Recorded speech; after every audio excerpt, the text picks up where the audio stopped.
বেলা জোটে নাই আহার ওহা হীরার খনি মজুদ কইরা কানা করি নাই ও ভাই হীরার খনি মজুদ কইরা কানা করি নাই।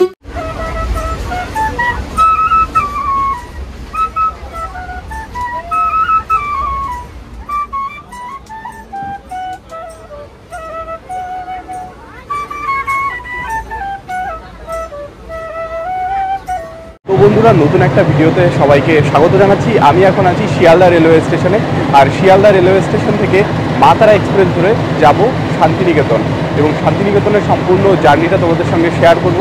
আর এখন আমরা এই মা তারা এক্সপ্রেস ধরবো, আর মা তারা এক্সপ্রেসটা দাঁড়িয়ে আছে ঠিক 7 নম্বর প্ল্যাটফর্মে, আর এখানে লেখাই আছে দেখতে পাচ্ছ মা তারা এক্সপ্রেস। এই মা তারা এক্সপ্রেস ধরেই আমরা এখন যাচ্ছি শান্তিনিকেতনে। তো এখনও কিন্তু ট্রেনের যে র্যাক সেটা কিন্তু আলাদা করা আছে। এই ইঞ্জিনটা এই কামরার সঙ্গে অ্যাটাচ হবে এবং তারপরেই কিন্তু ট্রেনটা ছাড়বে। আমাদের ট্রেনটা এখন যাচ্ছে বালি ব্রিজের উপর দিয়ে, আর এখান থেকে গঙ্গার যে অপরূপ সৌন্দর্য সেটা কিন্তু মনোমুগ্ধকর। আপনারা যারা ট্রেনে করে শান্তিনিকেতন যাবেন তারা 15 দিন আগে থেকেই অগ্রিম টিকিট বুক করে নেবেন, তাহলে আপনারা রিজার্ভেশন পেয়ে যাবেন। রিজার্ভেশন না নিয়ে মা তারা এক্সপ্রেসে জার্নির ক্ষেত্রে সিট পেতে অসুবিধা হতে পারে।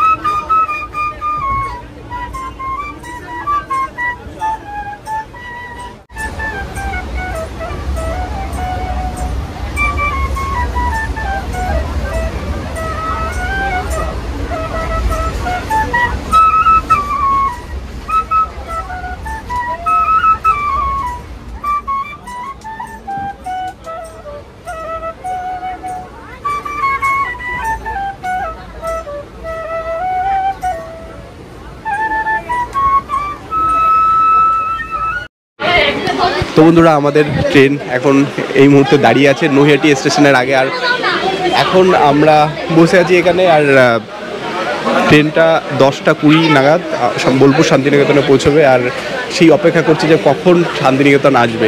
আর এইটা সিট, এই সিটেই এখন বসে আছি। আর জানি না এটা কতক্ষণ বসে থাকতে পারবো, কারণ আমাদের টিকিট নট রিজার্ভ, আমরা রিজার্ভেশন পাইনি, তাও ফাঁকা ছিল বলে বসে আছি। এরপরে হয়তো দাঁড়িয়ে যেতে হবে। তো চলো তোমাদের দেখাতে নিয়ে যাবো কোথা দিয়ে যাচ্ছি। বোলপুর শান্তিনিকেতন যাওয়ার সময় জানলার কাছে সিটটা যদি পেয়ে যান তাহলে তো এই দিগন্ত বিস্তৃত মাঠ দেখতে দেখতে যেতে পারবেন, আর প্রকৃতির অপরূপ শোভা যেন মনোমুগ্ধকর। মনের হাজারো চিন্তা ক্লান্তি ভুলে প্রকৃতির মাঝে হারিয়ে যেতে পারবেন।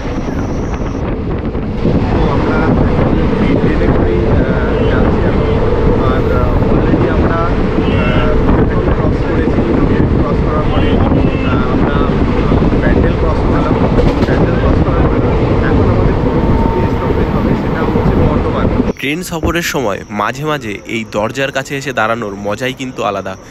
জানলা দিয়ে আমরা যে শোভাটা দেখছিলাম, দরজার কাছে এসে কিন্তু সেই শোভাটা আরও দ্বিগুণ বেড়ে যায়। এখান থেকে দেখা যায় দিগন্ত বিস্তৃত প্রকৃতি পরিবেশ, এবং সেই সঙ্গে সঙ্গে ট্রেনের ছুটে চলা।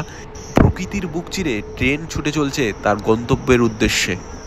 মাঝে মাঝে যেন মনে হয় এইখানেই থেকে যাই, নেমে যাই এইখানেই, কিন্তু না, আমাদেরকে ছুটে চলতে হবে, আমাদের গন্তব্যে পৌঁছতে হবে, এবং সেখানে গিয়েই আমরা দেখতে পাবো কী কী, সেইগুলো আপনাদের দেখাবো। তো আপনারা ভিডিওটা শেষ পর্যন্ত দেখতে থাকুন। কোনো হল্ট বা স্টেশন দিয়ে যখন দ্রুতগতির সঙ্গে ট্রেনটা পাস হচ্ছিল, মনে হচ্ছিল স্টেশনকে তোয়াক্কা না করেই কীভাবে ছুটে চলে যাচ্ছে ট্রেনটা, সমস্ত মায়া কাটিয়ে, সমস্ত বেড়াজাল পেরিয়ে ছুটে চলেছে তার গন্তব্যের উদ্দেশ্যে। তো বন্ধুরা, চলে এলাম বোলপুর রেলওয়ে স্টেশনে, আর এটাই হচ্ছে আমাদের যে ট্রেনে এলাম সেই মা তারা এক্সপ্রেস। তো এটাই হচ্ছে বোলপুর শান্তিনিকেতন রেলওয়ে স্টেশন। এখন ট্রেনটা বেরিয়ে যাবে, আর এই মাত্র আমরা এই ট্রেন থেকে নামলাম। তো দেখতেই পারছো এটাই হচ্ছে বোলপুর রেলওয়ে স্টেশন। আর এইখানে এই দিকটায় রয়েছে প্ল্যাটফর্মের ভিতরে যে লঞ্চগুলো আছে সেই লঞ্চগুলো কিন্তু এই দিকটা রয়েছে, আর এটাই হচ্ছে ওভারব্রিজ। তো আমরা এখন বাইরে এক্সিট করব এবং আমাদের জন্য টোটো ওয়েট করছে। তো সেখানে আমরা টোটোতে গিয়ে আমরা চেপে বসবো এবং সেখান থেকে আমরা বিভিন্ন জায়গায় বোলপুর শান্তিনিকেতনের বিভিন্ন জায়গা আমরা এক্সপ্লোর করব। তো ট্রেনটা দেখতে পাচ্ছ অলরেডি ট্রেনটা আমাদের বেরিয়ে যাচ্ছে। আর স্টেশন চত্বরটা এরকমই। এখানে কিন্তু রবীন্দ্রনাথ ঠাকুরের একটা ছবি রয়েছে যেটা তোমাদের দেখাচ্ছি। আর এখানে কিন্তু স্টেশনের ভিতরে বিভিন্ন রকমের নকশা এরকম করা রয়েছে। তো মোটামুটি যেটা রয়েছে যে বোলপুর শান্তিনিকেতন যে রেলওয়ে স্টেশন, সেটা কিন্তু দেখলেই বোঝা যায় যে যেহেতু কবিগুরু রবীন্দ্রনাথ ঠাকুরের এই যে ছবিটা রয়েছে, সেটা মানে বোঝাই যাচ্ছে যেন আমরা বোলপুর শান্তিনিকেতন রেলওয়ে স্টেশনে চলে এসেছি। এগুলো কিন্তু খুব সুন্দর করে মানে স্টেশন চত্বরটা সাজানো। এখন আমরা যাচ্ছি রেল মিউজিয়ামে, গীতাঞ্জলি রেল সংগ্রহশালা বলে এখানে লেখা আছে। এই বোলপুর শান্তিনিকেতন স্টেশন থেকে বেরিয়েই হবে, কারণ এটাই একদম পাশে রয়েছে নিকটবর্তী যে স্পটটা, সেটা হচ্ছে এটাই। বা এখানে লেখাই রয়েছে যে গীতাঞ্জলি রেল সংগ্রহশালা আর গীতাঞ্জলি রেল মিউজিয়াম। তো এটাই এখানেই এখন প্রবেশ করবো এবং তোমাদেরকে ভিতরে যদি পারমিশন আছে কিনা জানি না কিছু দেখানোর। তো মিউজিয়ামের সামনে কিন্তু এরকম সুন্দর করে সাজানো রয়েছে। এখানে দেখতে পাচ্ছি যে প্রহরী, সেটা কিন্তু দুপাশে দুটো প্রহরী দাঁড়িয়ে আছে, যেটা কিন্তু কাঠের তৈরি। আর এইদিকে রবীন্দ্রনাথ ঠাকুরের যে সহজ পাঠ, যে তার ছবি এখানে কিন্তু রয়েছে। যেহেতু রবীন্দ্রনাথ ঠাকুরের মানে স্মৃতি বিজড়িত এই বোলপুর শান্তিনিকেতন রেলওয়ে স্টেশন, তো তার জন্য কিন্তু এই জায়গাটা সম্পূর্ণ রবীন্দ্রনাথ ঠাকুরের কিছু স্মৃতি এখানে রয়েছে এই মিউজিয়ামে, যেটা কিন্তু ভিতরে গেলে দেখা যাবে। আর সেটাই কিন্তু আমরা এখন দেখব। তো এটাই রয়েছে গীতাঞ্জলি শান্তিনিকেতনের গল্প। এর ভিতরে কিন্তু শান্তিনিকেতনের গল্প বলতে কী বোঝানো হয়েছে সেটা কিন্তু গেলেই বোঝা যাবে। তো বন্ধুরা, এখানে এই মিউজিয়ামের ভিতরে ঢুকলাম এবং মিউজিয়ামের ভিতরে ঢোকার জন্য টিকিট প্রাইস রয়েছে 30 রুপিস। কিন্তু এখানে কিন্তু কোনো ফটোগ্রাফি বা ভিডিওগ্রাফি অ্যালাউড না, তো সেই জন্য কিন্তু ফটোগ্রাফি ভিডিওগ্রাফি করতে পারলাম না। কিন্তু এর মধ্যে তোমরা যদি যাও তাহলে তোমরা কিন্তু রবীন্দ্রনাথ ঠাকুরের বিভিন্ন ফটো দেখতে পাবে, রবীন্দ্রনাথের স্মৃতি বিজড়িত বাড়ি এবং এই শান্তিনিকেতন এর যে ইতিহাস সেটা কিন্তু তোমরা জানতে পারবে। আর বিভিন্ন রেয়ার যে ছবিগুলো সেটা কিন্তু এই মিউজিয়ামে ঢুকলে তোমরা দেখতে পারবে। আর এখানে কিছু চেয়ার এবং কিছু টেবিল এরকম রাখা রয়েছে। এই মিউজিয়ামটা আরও একটু ডেভেলপমেন্টের দরকার আছে, তো সেটাই মনে হলো আবার যে শুধু ছবি ছাড়াও আরও অনেক কিছু রাখা যেত এখানে। চলে এলাম সরোজিনী শিল্পগ্রামে। তো সরোজিনী শিল্পগ্রামের ভিতরে এন্ট্রান্সটা কিন্তু এরকম, আর শুরুতে কিন্তু এরকম সুন্দর করে সাজানো দেখতে পাচ্ছি এই জায়গার চত্বরটা। আর এখানে রয়েছে অনুষ্ঠান মঞ্চ, আর সামনের দিকে রয়েছে এই সুন্দর সুন্দর এই আইডলগুলো করা, যেগুলো মাটির তৈরি। তো এখানে কিন্তু যে হস্তশিল্প এবং কারুশিল্পের যে একটা সুন্দর একটা প্রদর্শনী সেটা কিন্তু দেখতে পাচ্ছি এখানে। আর মৃৎশিল্প সেটাও কিন্তু এখানে দেখতে পাচ্ছি। এখানে কাঠের তৈরি বিভিন্ন রকমের ছোট ছোট টুকরো দিয়ে কিন্তু এখানে সুন্দর করে সাজানো হয়েছে এই জায়গাটা। আর সেই সঙ্গে সঙ্গে এই দিকেও কিন্তু অনেক করে এরকম টেরাকোটার কাজ রয়েছে। সরোজিনী শিল্পগ্রামের এখানে কিছু মানে দেওয়া আছে, দিক নির্দেশ করা আছে এখানে, যেরকম আদি কুটি রয়েছে এইদিকে, তারপর গার্ডেন রয়েছে এই দিকটায়, তারপর এখানে আরও কিছু উড স্ট্রাকচার রয়েছে, তারপর এখানে পালকি রয়েছে, লোকঘর রয়েছে, পুতুল ঘর রয়েছে, এইগুলো কিন্তু এই দিকটায় রয়েছে। এগুলো সবই হাতে তৈরি এবং একটা সুন্দর গ্রাম্য একটা পরিবেশ এখানে কিন্তু আমরা দেখতে পাবো। আমরা আরও সামনে এগিয়ে যাওয়ার আগে এইখানে যে জিনিসগুলো নিদর্শনগুলো রয়েছে সেইগুলো আগে দেখে নেব। এই জায়গায় এই বিভিন্ন রকমের গাছের গুঁড়ির সাহায্যে এইখানে দেখতে পাচ্ছি যে এখানে কিছু শিল্পশৈলী যেগুলো কিন্তু দেখতে পাচ্ছি। এখানে রয়েছে ওয়াটার লিলি মানে শাপলা, এখানে কিন্তু অন্য রকমের একটা কালারফুল ওয়াটার লিলি আমরা এখানে দেখতে পাচ্ছি, খুব সুন্দর লাগছে। আর এখানে স্বাধীনতা সংগ্রামীদের একটা স্ট্যাচু এখানে দেখতে পাচ্ছি, যেখানে ন্যাশনাল ফ্ল্যাগ হাতে নিয়ে যারা সংগ্রামী রয়েছে উপজাতি, তাদের আন্দোলন এখানে কিন্তু উপজাতি বিদ্রোহ যেটা, তারই কিন্তু একটা স্ট্যাচু এখানে দেখানো রয়েছে, যেখানে উপজাতিরা বিদ্রোহ করছে স্বাধীনতা আন্দোলনের জন্য। এখানে ছোট ছোট যে ঘরগুলো করা রয়েছে তার ভিতরে কিন্তু এরকম বিভিন্ন এক্সিবিশন চলছে, যেখানে বিভিন্ন চিত্রকর্ম এখানে আমরা দেখতে পাচ্ছি চিত্রকারদের। ছায়াঘেরা একটা জায়গা, এখানে কিন্তু বসতে পারবো। আর বুদ্ধ মূর্তিটা যদি তোমাদের দেখাই, আর একটু দূরে যেতে হবে আমাকে, আর প্রচণ্ড এখানে সূর্যের উত্তাপ, সেটাই তো দেখে বুঝতে পারছো। এটাই হচ্ছে বুদ্ধ মূর্তি, যেটা কিন্তু সরোজিনী শিল্পগ্রামের এই বুদ্ধ মূর্তিটা কিন্তু সব থেকে বড় বুদ্ধ মূর্তি। তো এখানে রয়েছে এই তাল গাছ, তারপরে কিন্তু একটা সাঁকো রয়েছে, এই সাঁকোতে কিন্তু তোমরা ফটো তুলতে পারবে। আর এই সাঁকোর নিচে রয়েছে শাপলা ফুল ওয়াটার লিলি, যেটা কিন্তু খুব সুন্দর লাগে। দেখতে, কারণ এই কালারের ওয়াটার লিলি কিন্তু সচরাচর দেখা যায় না, যেটা কিন্তু এখানে আসলে দেখতে পাবে তোমরা। আর এখানে একটা ব্রিজ করা রয়েছে যেখানে ফটো তোলার জন্য কিন্তু খুব সুন্দর একটা জায়গা এই জায়গাটা। তো এখানে বিভিন্ন রকমের কাঠের তৈরি করা মূর্তি এখানে দেখতে পাচ্ছি। এগুলো কাঠের কিনা আমার ঠিক ডাউট লাগছে, কিন্তু খুব সুন্দর লাগছে। এগুলো একটু কাছ থেকে দেখাবো যে এগুলো কাঠ কিনা। না, এগুলো কাঠের মতো লাগলেও এগুলো কিন্তু কাঠ নয়, এগুলো কংক্রিটের। আর এখানে কিন্তু সুন্দর করে সাজানো হয়েছে এই মূর্তিগুলো দিয়ে। সরোজিনী শিল্পগ্রামের ভিতরে কিন্তু বিভিন্ন জায়গায় এখন সুন্দর করে সুন্দর সুন্দর সাজানো রয়েছে এই পার্কটা, সম্পূর্ণ এই এরিয়াটা। তো এই দিকেও যেরকম এই সুন্দর সুন্দর কাঠের তৈরি জিনিসপত্র দিয়ে সাজানো রয়েছে, আর এই দিকটাও সেই রকম কিন্তু বিভিন্ন রকম মানে এই ছোট ছোট ঘর করা রয়েছে, যে ঘরগুলো কিন্তু এই ভিতরে তার এক্সিবিশন রয়েছে।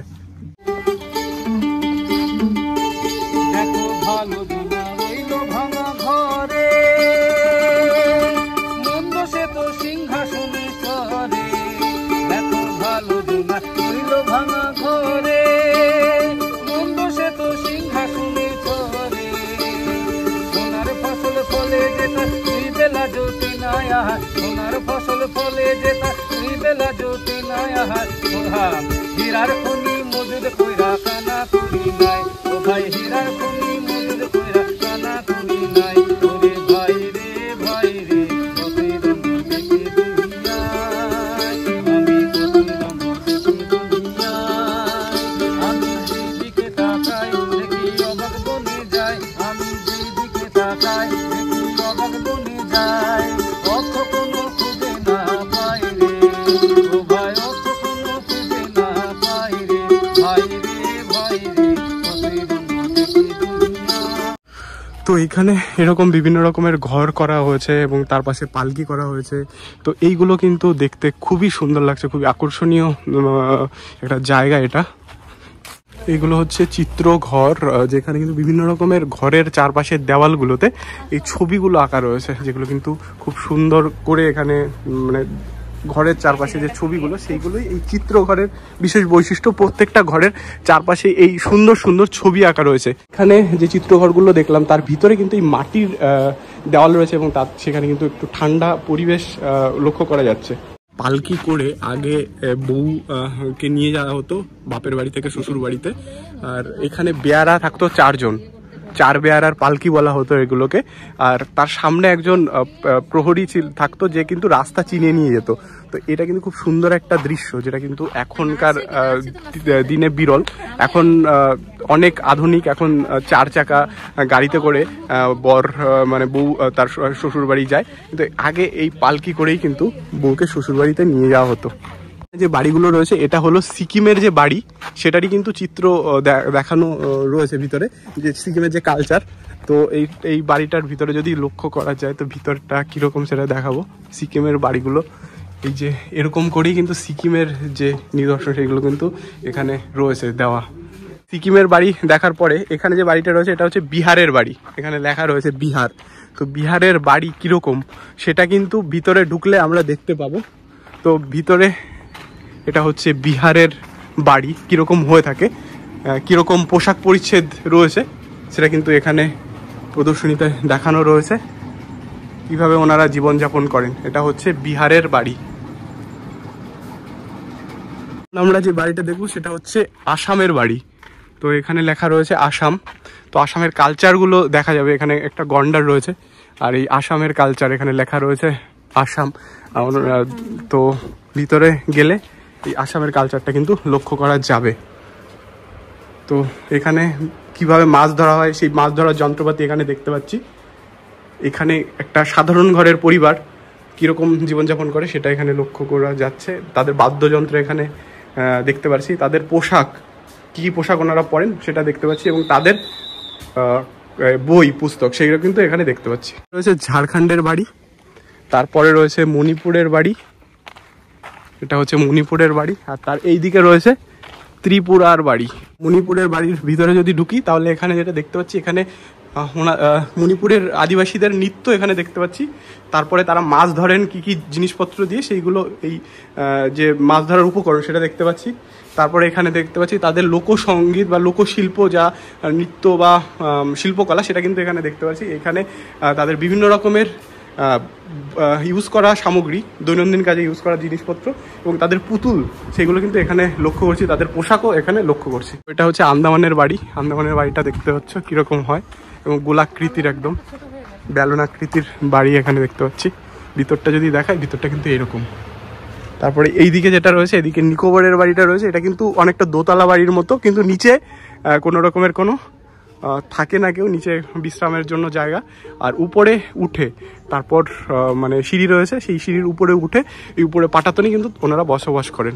এখানে দেখতে পাচ্ছি ঢেকিতে ধান বানার একটা দৃশ্য। এখানে একটা হাটের মতো রয়েছে, আর যেখানে কিন্তু বিভিন্ন জিনিসপত্র তোমরা চাইলে এখান থেকে কেনাকাটা করতে পারবে। এটা হচ্ছে একটা হাট।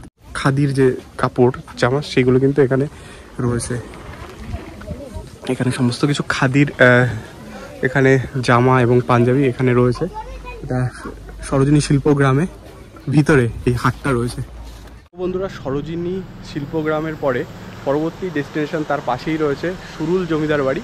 তো সেই জমিদার বাড়ির পাশেই এখন দাঁড়িয়ে আছি। এটাই হচ্ছে সুরুল জমিদার বাড়ি। আর জমিদার বাড়িটা দেখতেই পাচ্ছ কতটা বৃহৎ একটা জমিদার বাড়ি।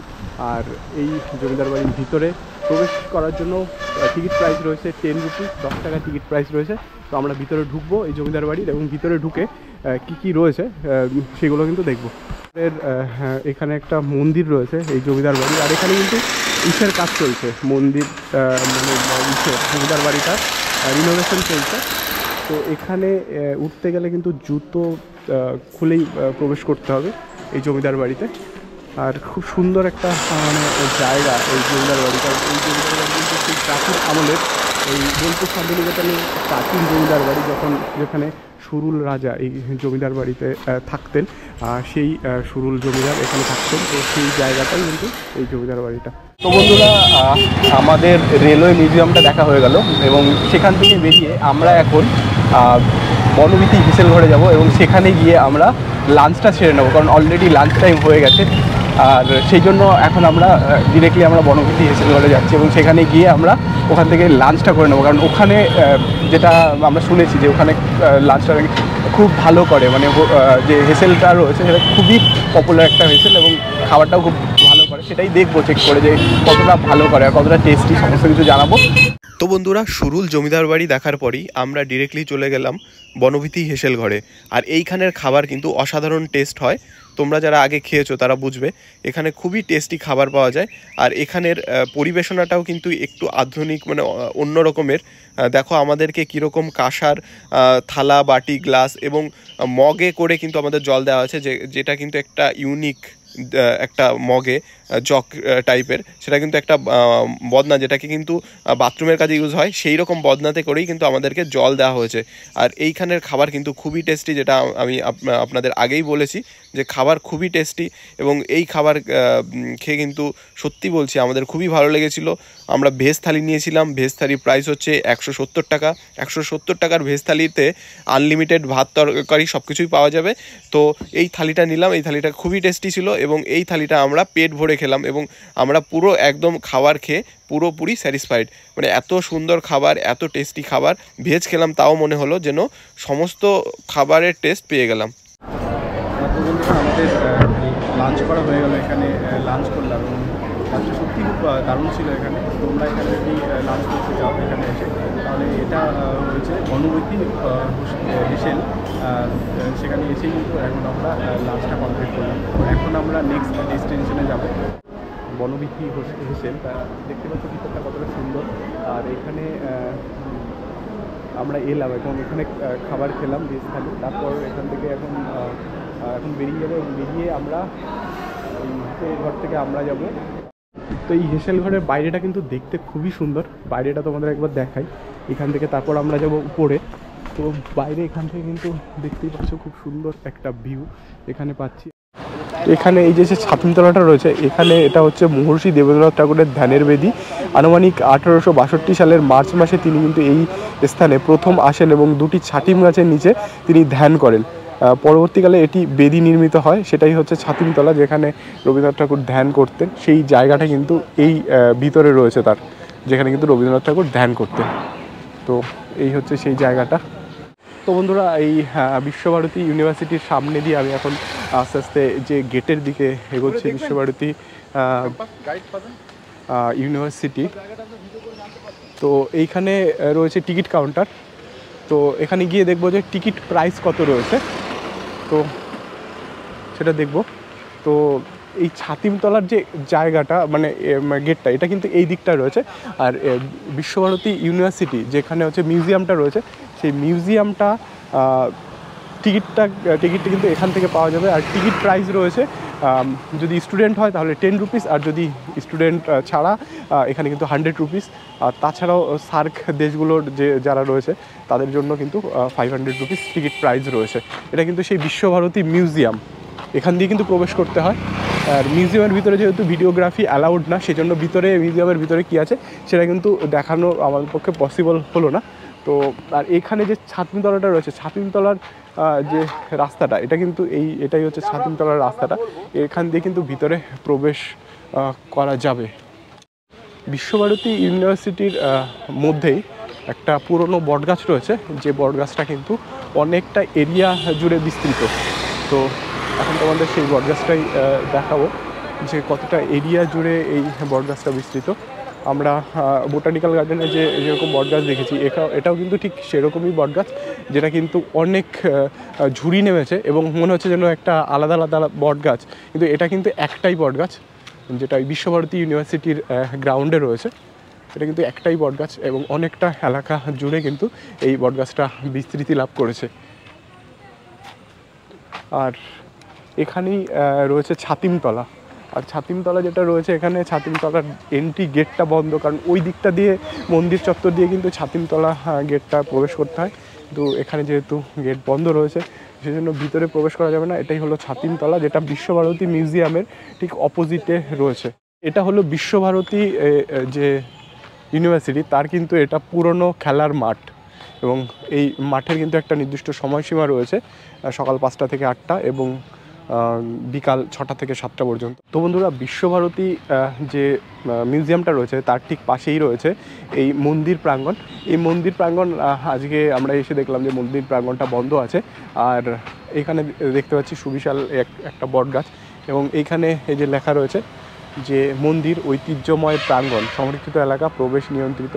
তো এই বোর্ডটা লাগানো রয়েছে, আর এটাই হচ্ছে সেই মন্দির চত্বর। আর এই মন্দির চত্বরটা কিন্তু এখন বন্ধ আছে, হেরিটেজ কমপ্লেক্স মন্দির এটা, তো এটা কিন্তু এখন বন্ধ আছে। তো বন্ধুরা, এটা হচ্ছে এই ছাতিমতলার ভিতরের যে এরিয়াটা, সেটা এখান থেকে কিন্তু এই ভিতরে যাওয়ার যেহেতু পারমিশন নেই, বাইরের থেকেই দেখতে হবে। আর এর ভিতরেই কিন্তু যে রবীন্দ্রনাথ ঠাকুরের যে বেদি রয়েছে, যেখানে রবীন্দ্রনাথ ঠাকুর ধ্যান করতেন, সেটা বেদিটা রয়েছে। আর যেটা কিন্তু বাইরে থেকে এরকম লাগছে, সুন্দর লাগছে জায়গাটা। বন্ধুরা, এখানে দেখতে পাচ্ছি একটা তাল গাছকে ঘিরে একটা কুটির এখানে তৈরি হয়েছে, যেটা নাম হচ্ছে তালধ্বজ। যেহেতু এই শীর্ষের উপরেই তাল গাছটা রয়েছে, এবং এই কুটিরটাই বিশেষ করে একটা ইতিহাস রয়েছে এই কুটিরের। তো এই তালধ্বজ একটা তাল গাছকে কেন্দ্র করে তৈরি খড়ের চাল ও গোলাকার একটা মাটির বাড়িতে থাকতেন ব্রহ্মচর্যাশ্রমের শিক্ষক তেজেশচন্দ্র সেন। রবীন্দ্রনাথের বনবাণী কাব্যের কুটিরবাসী কবিতাটি এই বাড়ি বা তেজেশচন্দ্র সেনের স্মৃতি বহন করছে। তো এটাই হচ্ছে সেই বাড়ি, যেটা কিনা একটা তাল গাছের কে কেন্দ্র করেই এই কুটিরটা তৈরি হয়েছে। বন্ধুরা, শান্তিনিকেতনের বিশ্বভারতী যে মিউজিয়ামটা আছে বা বিশ্বভারতী ইউনিভার্সিটি যে ক্যাম্পাস আছে, তার ঠিক পাশেই এই 3 পাহাড় নামক এই জায়গাটা বিশেষ আকর্ষণীয়। কারণ এই 3 পাহাড় নামক জায়গা মানে এখানে অ্যাকচুয়ালি রবীন্দ্রনাথ ঠাকুর কথিত আছে। রবীন্দ্রনাথ ঠাকুর খোয়াই নদী থেকে 3টি পাথর উনি এনে এখানে স্থাপন করেন, এবং স্থাপন করে সেখানে তিনি একটা বটবৃক্ষ রোপণ করেন, এবং সেই বটবৃক্ষটাই কিন্তু এখন এই আকার নিয়েছে। অনেক প্রাচীনতম এই বটবৃক্ষ। আর যে এই বটবৃক্ষটা যেখানে স্থাপন করা হয়, সেখানে কিন্তু 3টা পাথর স্থাপন করার পরে তিনি কিন্তু এই বটবৃক্ষটা স্থাপন করেন, এবং তারপর থেকে এই জায়গাটা বা এই বটবৃক্ষটা এই জায়গাটা মানে 3 পাহাড় নামে পরিচিত, এবং 3টি স্টোন এখানে রাখা আছে, এবং সেখানেই এই বিশাল বটবৃক্ষটা এখন এই বর্তমান যে অবস্থা, এই অবস্থায় রয়েছে। আর এই বটবৃক্ষটা কিন্তু সুপ্রাচীন, যেহেতু রবীন্দ্রনাথ ঠাকুর উনি এইখানে বটবৃক্ষটা রোপণ করেছিলেন। তো সেই সময় কাল মানে অনেকটাই আগে।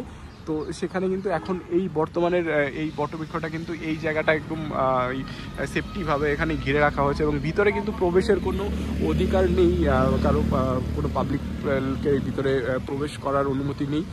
কিন্তু এই বটবৃক্ষটা কিন্তু সত্যি খুব দারুণ এবং একটা পাহাড়ের উপরে মনে হচ্ছে যেন এই বটবৃক্ষটা রয়েছে, তো এই জন্য কিন্তু বিশেষভাবে আকর্ষণীয়।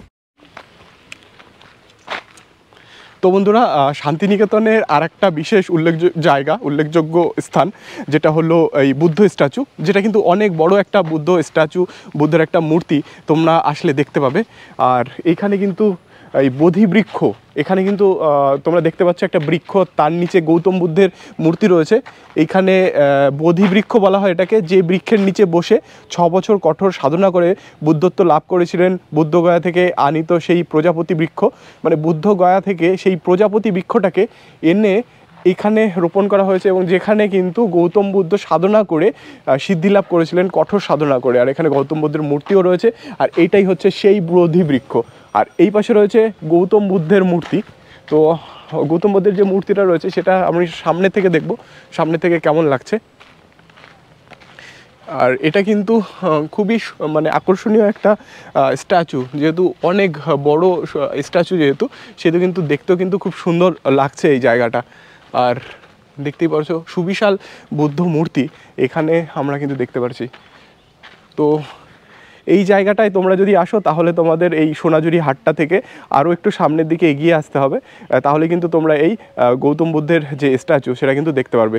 এখানে গৌতম বুদ্ধের যে স্ট্যাচুটা রয়েছে সেখানে কি কি লেখা আছে সেটা একটু আমরা দেখব। এখানে দুটো হাতি রয়েছে এখানে সামনে, আর তার সামনে যে গৌতম বুদ্ধের যে স্ট্যাচু রয়েছে তার সামনে কিন্তু অষ্টাঙ্গিক মার্গ আর পঞ্চশীল নীতিটা লেখা রয়েছে। আমরা যে ইতিহাসে পড়েছিলাম গৌতম বুদ্ধের যে অষ্টাঙ্গিক মার্গ আর পঞ্চশীল নীতি, সেই দুটো অষ্টাঙ্গিক মার্গ আর পঞ্চশীল নীতি কিন্তু এখানে লেখা রয়েছে। আর গৌতম বুদ্ধের সুবিশাল যে মূর্তি সেটা কিন্তু এই জায়গার বিশেষ উল্লেখযোগ্য একটা স্থান বললেই চলে। আর এখানে যারা বৌদ্ধ ভিক্ষু যারা আছে, যাদেরকে বৌদ্ধ ভিক্ষু বলা হয়, যারা কিন্তু ভিক্ষা করে জীবন নির্বাহ করেন এবং তারা কিন্তু হাতেই যে পাত্র নিয়ে তারা কিন্তু এখানে দাঁড়িয়ে আছেন, সেটাও কিন্তু এখানে দেখানো হয়েছে। আর এই পাশে যে বৌদ্ধ স্তূপ, এই পাশে দেখতে পাচ্ছি বৌদ্ধ স্তূপ, যেখানে কিন্তু এখানে লেখা রয়েছে 3/11/2016 চট্টগ্রাম জেলার শীতলকুপ গ্রামের কৃতি সন্তান সমাজসেবী সুমন বড়ুয়া কর্তৃক নিদর্শন। এখানে কিন্তু ওনার অস্থি এখানে রাখা রয়েছে, এই এটা ইসের মতো করে, মঠের মতো করে। এখানে অভিজিৎ চৌধুরীর এখানে কেশ ধাতু রয়েছে এখানে। আর এখানে রয়েছে ভাষা শহীদের স্মৃতির স্মারক এখানে রয়েছে, যেটা এখানে দেখতে পাচ্ছি। আর এই দিকটা কিন্তু ওই দিকে সম্ভবত একটা উপাসনা গৃহ রয়েছে, যেটা কিন্তু যেখানে যারা উপাসনা করবে এই বুদ্ধ ধর্ম অনুসারীরা, তাদের জন্য কিন্তু এই উপাসনা গৃহটাও এখানে রয়েছে।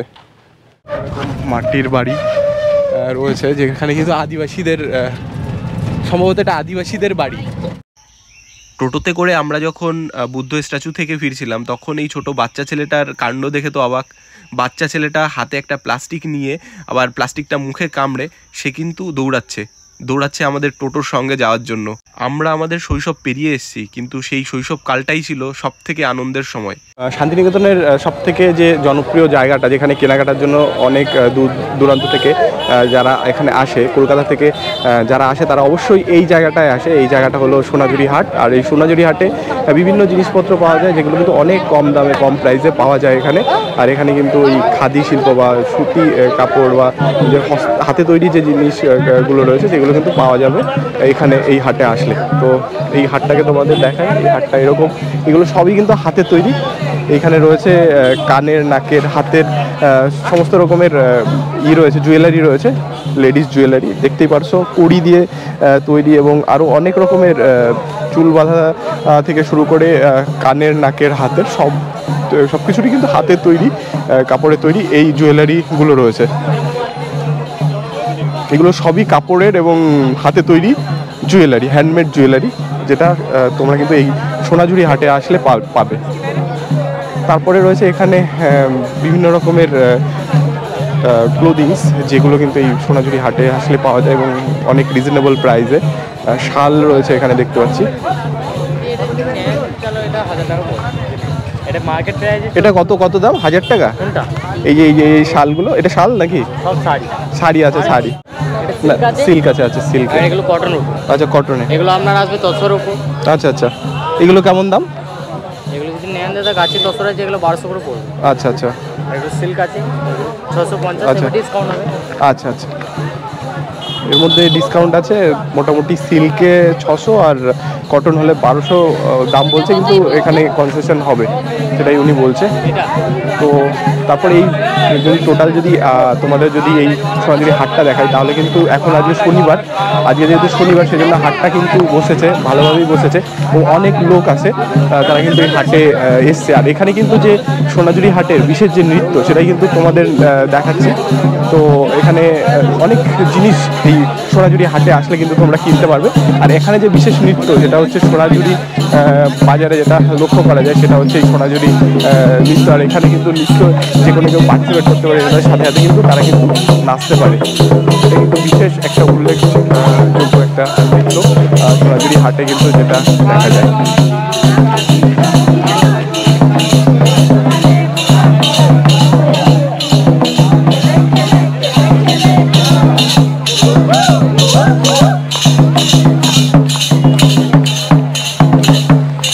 আদিবাসী যারা আছে তারা কিন্তু এরকম নৃত্য করে থাকে এই বাজারে।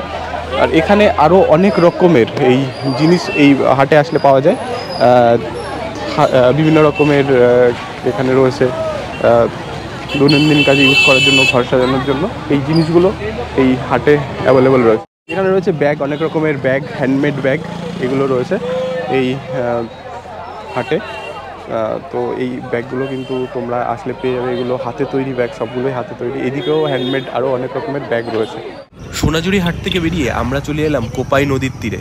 আর এই কোপাই নদীটা দেখতেই পারছো এখন এরকমই রয়েছে, যদিও বর্ষার সময় জল বেশি থাকে, এখন জল একটু কমই লক্ষ্য করা যাচ্ছে। তো এখানে দেখছি ভেড়ার পাল, এই কোপাই নদীর উপর দিয়ে এখান থেকে ভেড়ার পাল যাচ্ছে, দেখতে পাচ্ছ। এখানে ভেড়ার দল, খুব সুন্দর একটা দৃশ্য এখান থেকে কিন্তু লক্ষ্য করছি, যে ভেড়ার দল এই কোপাই নদীর উপর দিয়ে কিন্তু হেঁটে হেঁটে যাচ্ছে। আর কোপাই নদীর এপাশে কিন্তু এই যে দেখতে পাচ্ছি, এখানে কিন্তু ঝর্ণার মতো মনে হচ্ছে, যেরকম একটা স্রোত, এই কোপাই নদীর স্রোত, সেটা কিন্তু এখান থেকে সেটা লক্ষ্য করা যাচ্ছে।